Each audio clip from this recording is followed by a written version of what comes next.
How to use the Life360 app for complete beginners. Hello everyone, welcome back to the video. In today's tutorial, I'll be showing you guys how you can easily use the Life360 app if you are a complete beginner.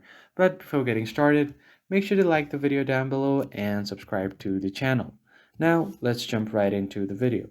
So if you guys didn't know, Life360 is a location sharing app where you can connect different friends or family members to see their live locations. It also offers you place alerts, driving safety, private circles, and other premium features as well. Now, the first thing you need to do is open up your application.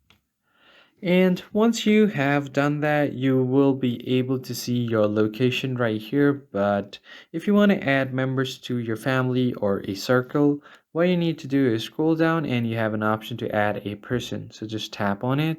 And if someone adds this code, they will be added to your group or your circle.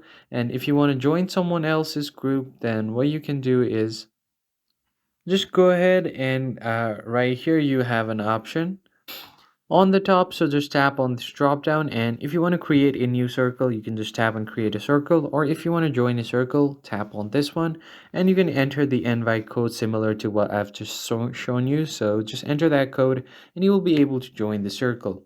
The other things that you can do here is if you tap on the gear icon, you have an option called circle management where you have an option to remove a member, add a new one, or you can set bubble access as well.